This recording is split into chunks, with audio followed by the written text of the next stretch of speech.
Bien, bonjour à tous, j'espère que vous allez bien. On se retrouve aujourd'hui pour parler de Pokémon Master et pour parler de Iris et Trioxydre, du coup le nouveau duo festival qui fait son entrée dans le jeu. Donc normalement c'est aujourd'hui, au moment où je tourne cette vidéo, c'est aujourd'hui que le duo fait son entrée. Si je me gourre à cause du décalage horaire, ça veut dire que c'est demain, mais je crois que c'est aujourd'hui et on va aller un peu analyser ce duo. Qu'est-ce qu'il vaut? Est-ce qu'il est intéressant d'invoquer dessus ou pas? Alors évidemment, pour la question, est-ce qu'il est intéressant d'invoquer dessus? Dans un premier temps, si c'est votre duo de cœur, si vous kiffez Iris, etc., bon, bah, la question, elle se pose pas, hein. Si vous voulez invoquer dessus, invoquez. Maintenant, il y a peut-être certains d'entre vous qui sont peut-être un petit peu frileux par rapport, par rapport au duo. Alors, il y a déjà des personnes qui ont fait des analyses dessus, hein. Je pense que vous en avez déjà vu, et on va peut-être plus ou moins dire tous la même chose. Mais voilà, si vous êtes un petit peu frileux et que vous voulez plusieurs avis, vous donnez le mien. Du coup, Iris et Trioxydre, tacticien 5 étoiles, qui n'a pas de méga évolution. C'est un type dragon faible contre les types fées. Au niveau des stats, il a des stats plutôt classiques pour un tacticien, malgré qu'il ait quand même pas mal d'attaques et d'attaques spé, quand même. Donc c'est plutôt correct. Au niveau des attaques, alors il va principalement attaquer en zone trioxyde, donc il va avoir abattage de type dragon physique, puissance de 30, précision de 100, ça coûte 2, tous les ennemis, ça va baisser l'attaque de l'ennemi.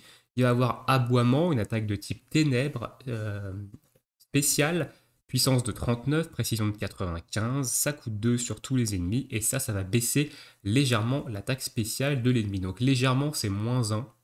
Hein.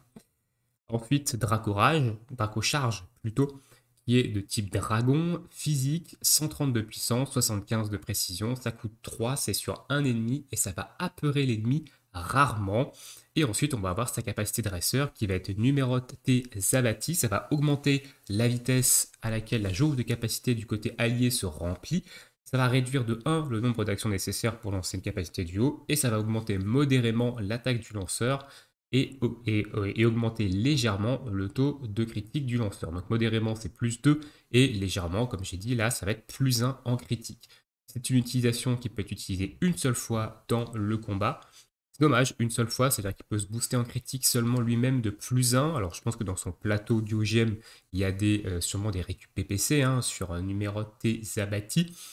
Au niveau de sa capacité duo, ne faire qu'un Dracochard, donc c'est de type dragon physique, 200 de puissance sur une cible, et plus les stats de l'ennemi ont été baissés, plus cette capacité est puissante, sachant qu'il a la capacité de baisser pas mal les stats, vu qu'on peut aller sur du -6 en attaque et sur du -6 en attaque spéciale. Donc sa capacité duo risque de faire très très très mal. Donc on a peut-être un gros knocker quand même en termes de capacité duo ici. Au niveau de ses passifs, œil aiguisé, donc les capacités n'échouent jamais, donc ça c'est très bien, c'est-à-dire que les 95 de précis et les 75 de précision ici, on s'en fout. De toute façon, vos capacités ne peuvent pas rater, peu importe la précision.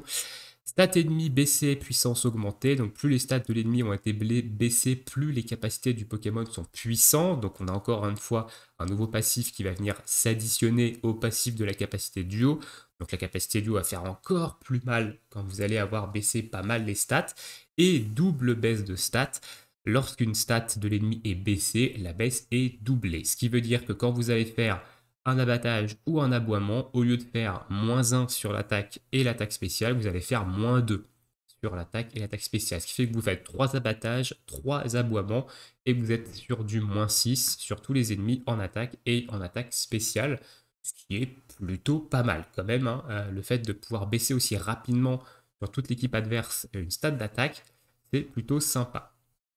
Alors au niveau de son plateau Diogène, moi je vous ai pas fait des plateaux, vous aurez le Discord Pokémon Master France en description sur lesquels ils font des plateaux, bien entendu.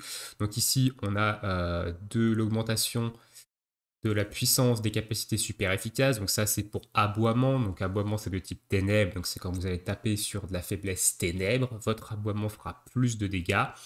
Ici on a de récup jauge sur aboiement. On a résistance au sol. Donc c'est-à-dire que vous allez prendre moins de dégâts des attaques de type sol. Ici, on a attaque spé diminuée, puissance et capacité de duo augmentée. Donc, plus l'attaque spéciale de l'ennemi a été baissée, plus vos capacités de duo sont puissantes. Donc, ça s'additionne à ce passif-là et également au passif de la capacité de duo quand vous allez lancer votre capacité de duo. Il n'a que 2 cases d'augmentation de capacité de duo, il n'y en a pas plus. Ici, on a un build sur Dracocharge. Alors, à mon avis, Dracocharge, on ne fera pas de build dessus. Je pense que le duo sera surtout utilisé pour ses baisses de stats.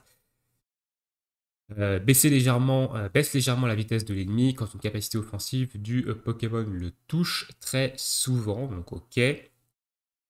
Ici, on a de la récup jauge sur Dracocharge. Et de l'autre côté, on a de la récup jauge sur Abattage. On a l'atonie puissance capacité duo, donc plus l'attaque de l'ennemi a été baissée, plus les capacités duo sont puissantes, donc de pair avec ça. Donc je pense qu'on va pouvoir faire un plateau en 3 sur 5 du moins, où vous allez aller pouvoir chercher cette case-là et cette case-là, donc avoir un plateau un peu comme ça, pour évidemment augmenter énormément vos dégâts avec votre capacité duo. Quand vous aurez mis un -6 en attaque, un -6 en attaque spé, vous allez avoir ça qui va proc sur votre capacité duo, le passif derrière sur cette capacité duo, cette case-là du plateau duogème et cette case-là du plateau duogème. Donc, les capacités duo vont faire très très mal celles de Trioxydre, honnêtement, une fois que vous avez bien baissé au max les stats.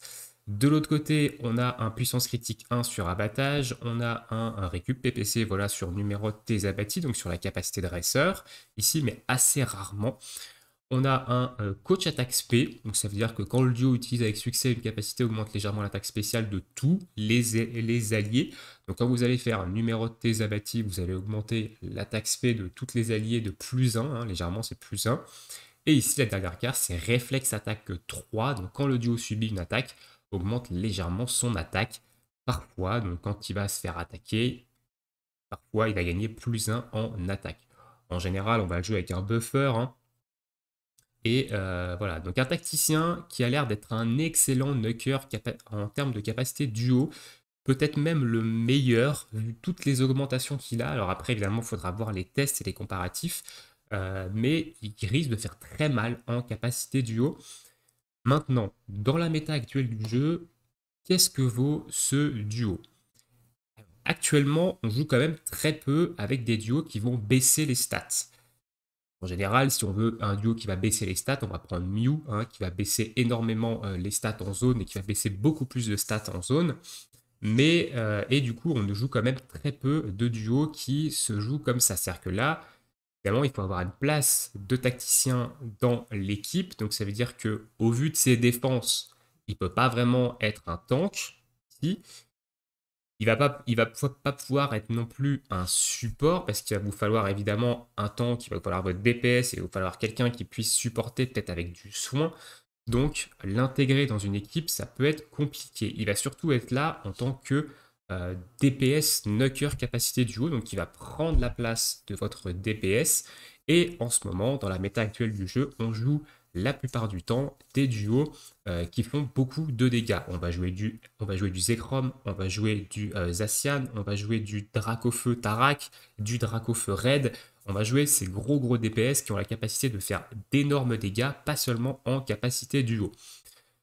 Du coup, je pense que Iris et Trioxydre, malgré le fait qu'il va sûrement faire très mal avec sa capacité duo, une fois les conditions réunies, il va quand même avoir une difficulté à trouver sa place dans la méta actuelle du jeu avec les gros cogneurs qu'on a dans le jeu. En type dragon, on a Palkia qui est un duo légendaire gratuit qui a un plateau. Et je vous ferai son showcase et vous verrez que c'est un excellent duo. Il fait très très mal Palkia maintenant avec son plateau.